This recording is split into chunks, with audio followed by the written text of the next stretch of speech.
13 December 2024 তারিখে Bangladesh national cadet corps অধিদপ্তরে office সহকারী পদে পরীক্ষা হয়েছিল। মাই ক্লাসরুমের এখনকার আয়োজনে থাকবে সেই পরীক্ষার প্রশ্নপত্রের সমাধান।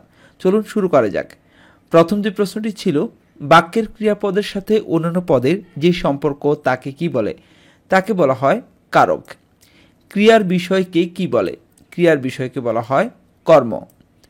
অতিকায় শব্দের বিপরীত শব্দ কোনটি? অতিকায় শব্দটির বিপরীত শব্দ ক্ষুদ্রকায়। কোন বানানটি শুদ্ধ? যেখানে 4টি বানান রয়েছে অতিথির, অতিথি লিখতে শুদ্ধ বানানটি হচ্ছে স্বর, তরসিকার, থরসিকার, অতিথি। গায়কের সন্ধিবিচ্ছেদ কোনটি? গায়কের সন্ধিবিচ্ছেদ হবে গই যোগ অক, গায়ক। ঝিনুক থেকে মুক্তা মেলে, এখানে ঝিনুক কোন কারক?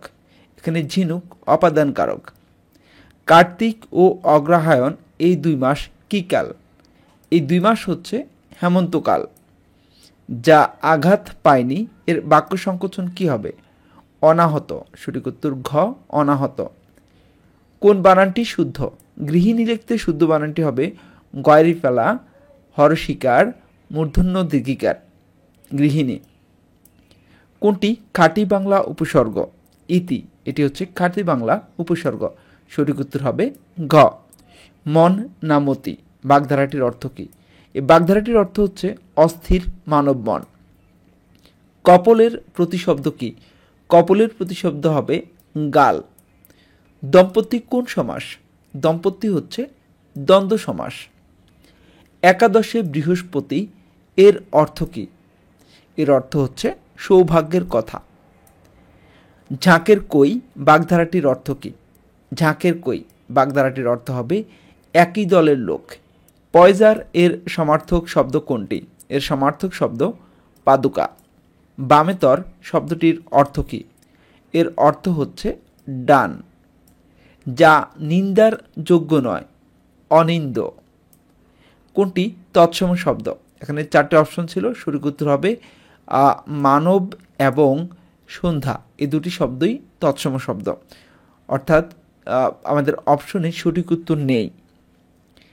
ইট is I who dash to blame, correct answer হবে it is I who am to blame.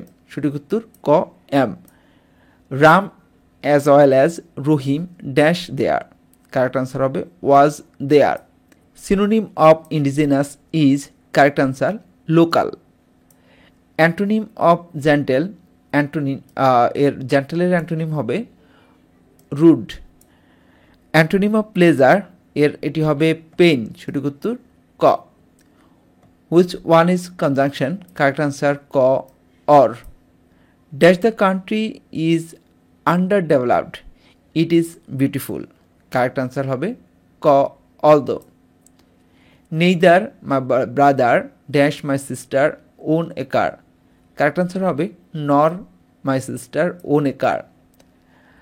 The prices of rice are rising, correct answer হচ্ছে গ, rising. I have dash my supper, correct answer হচ্ছে had.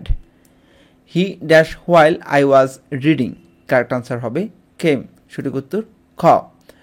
First form of we are is, correct answer খ, or. Which is the first form of by, correct answer ঘ, but. The train is running dash 40 miles an hour, correct answer হবে at 40 miles an hour. Julia has been ill dash 3 months, correct answer হবে ঘ, for 3 months. Dhaka is becoming one of the dash city in Asia, correct answer হচ্ছে গ, busiest, সঠিক উত্তর গ, busiest. What is the masculine gender of mayor, correct answer গ, stallion. Which one is feminine form, correct answer ঘ, do. Singular form of data is, correct answer datum, সঠিক উত্তর গ। What is the past participle of arise, correct answer গ, arisen. গণিত অংশের প্রথম প্রশ্নটি ছিল 6 অঙ্কের ক্ষুদ্রতম সংখ্যা এবং 4 অঙ্কের বৃহত্তম সংখ্যার অন্তর কত? সঠিক উত্তর হবে 90,001, সঠিক উত্তর ঘ। 1 হতে 10 পর্যন্ত সংখ্যাগুলোর সমষ্টি কত? উত্তর হচ্ছে 55। ভাজক ভাগফলের 10 গুণ, ভাজক 0.5 হলে ভাজ্য কত? বাহ্য হবে 0.025। 1 থেকে 30 পর্যন্ত কয়টি মৌলিক সংখ্যা আছে? মনে রাখবেন 1 থেকে 30 পর্যন্ত মোট 10টি মৌলিক সংখ্যা আছে। √1 প্লাস √1 এর বর্গ কত? এটির বর্গ হবে ক 4, অর্থাৎ এটির বর্গ হবে 4। 5 জন সদস্যের একটি সমিতি প্রত্যেকেই সদস্য সংখ্যার 5 গুণ করে চাঁদা দিলে চাঁদার পরিমাণ কত হবে? 5 জন সদস্যের একটা সমিতির প্রত্যেকেই সদস্য সংখ্যার 5 গুণ করে চাঁদা দিলে চাঁদার পরিমাণ হবে 125 টাকা। 3টি ক্রমিক সংখ্যার যোগফল 33 হলে তাদের গুণফল কত? তাদের গুণফল হবে 1320 টাকা। কোন ভগ্নাংশটি ক্ষুদ্রতম? এটি হচ্ছে 14/11।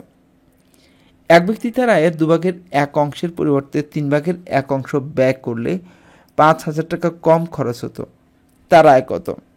তার আয় হচ্ছে 30,000 টাকা। পানি ভর্তি একটি বালতির ওজন 12 কেজি। বালতির অর্ধেক পানি ভর্তি হলে তার ওজন হয় 7 কেজি। শুধু বালতির পরিমাণ কত?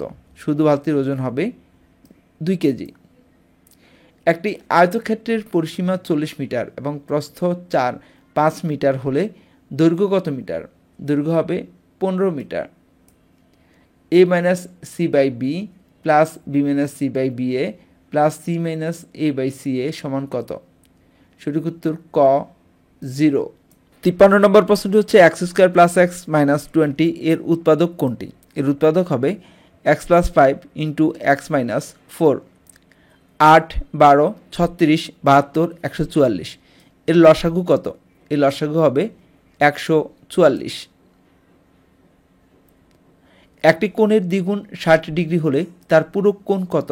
তার পূরক কোণ হবে 60 ডিগ্রি। এশিয়ার ক্ষুদ্রতম দেশ কোনটি? এশিয়ার ক্ষুদ্রতম দেশ হচ্ছে মালদ্বীপ। এশিয়া মহাদেশের দেশের সংখ্যা কয়টি? 44টি। পৃথিবীর সর্বোচ্চ পর্বতশৃঙ্গ কোনটি? এভারেস্ট। ইন্টারনেট কবে চালু হয়? ইন্টারনেট চালু হয় 1969 সালে। ইন্টারনেট ব্যবহারে বর্তমানে শীর্ষ দেশ কোনটি? চীন। চীনের মহাপ্রাচীরের দৈর্ঘ্য কত? চীনের মহাপ্রাচীরের দৈর্ঘ্য হচ্ছে 8,851 কিলোমিটার। এটি হচ্ছে সঠিক। এখানে অবশ্য সঠিক উত্তরটি নেই, উত্তর হবে 8,851 কিলোমিটার। অলিম্পিক পতাকায় কয়টি রং থাকে? উত্তর হচ্ছে ক 5টি রং থাকে। প্রথম সাফ গেমস কোথায় অনুষ্ঠিত হয়? কাঠমান্ডু। হিরোশিমায় নিক্ষিপ্ত আণবিক বোমার নাম কি? এই আণবিক বোমার নাম হচ্ছে লিটল বয়। জাতীয় বিশ্ববিদ্যালয় কোথায় অবস্থিত? গাজীপুর। কোন রাষ্ট্রীয় অনুষ্ঠানে জাতীয় সঙ্গীতের কত চরণ বাজানো হয়? প্রথম 4 লাইন। বাংলাদেশের কোন দ্বীপটি প্রবাল দ্বীপ নামে পরিচিত? Saint Martin. নিচের কোনটির স্থপতি লুই আই কান? 4টি অপশন ছিল শহীদ মিনার, হাইকোর্ট, বাংলাদেশ জাতীয় সংসদ, কার্জন হল। সঠিক উত্তর হচ্ছে গ বাংলাদেশ জাতীয় সংসদ। বাংলাদেশের প্রথম অস্থায়ী প্রেসিডেন্ট কে ছিলেন? সৈয়দ নজরুল ইসলাম। বাংলাদেশের প্রথম প্রধান সেনাপতি কে ছিলেন? তিনি ছিলেন জেনারেল আতাউল গনি উসমানী। এই ছিল এখনকার মতো। যারা মাই ক্লাসরুমের সাথে ছিলেন, প্রশ্ন সমাধানটি দেখছিলেন, সবাইকে অসংখ্য ধন্যবাদ। ভালো লাগলে লাইক কমেন্টস করবেন, সাথে থাকবেন। আল্লাহ হাফেজ।